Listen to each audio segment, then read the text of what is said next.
Welcome to MLC News. Well, you'll learn what's been happening in the center these past few weeks. It's been a crazy time with the House Cup just starting. Yeah. A lot of big news on that front.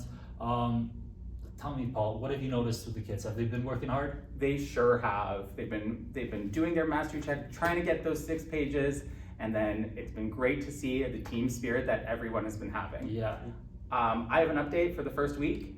After the first week, NFL was in first place, Swifties was in second place, NHL was in third, and then Awesome Sauce was in last place. Goes to show, just because you have the biggest team doesn't mean that you're going to necessarily win the House Cup because of our proportional point system. We'll go into that later on how the points are calculated based on your tickets. Yeah. But things did change around after the first week. NFL, my team, we dropped off from first place. We're now in last place.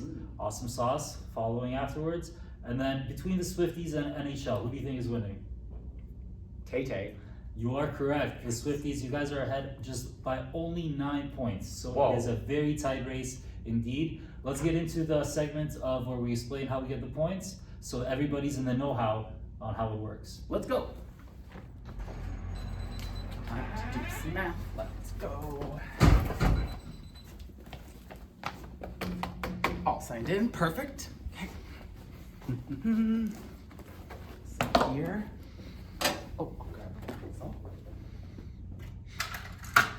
Sir. Okay. Hey, John, how does the House Cup work? Awesome question, Paul. Let me show you how. In this example, we're going to say that the center has 120 students that are all taking part in the House Cup. Team A, B, and C. On Team A, there are 60 students. On Team B, there are 40 students. And on Team C, there are 20 students. So obviously, Team C is the smallest and Team A is the largest. Well, the way that we do it is we take the total number of students and we divide it by how many students are in that team. So we'll have 120 divided by 60, and it tells us that the points in Team A have to have a multiplier of 2. We do the same thing for B,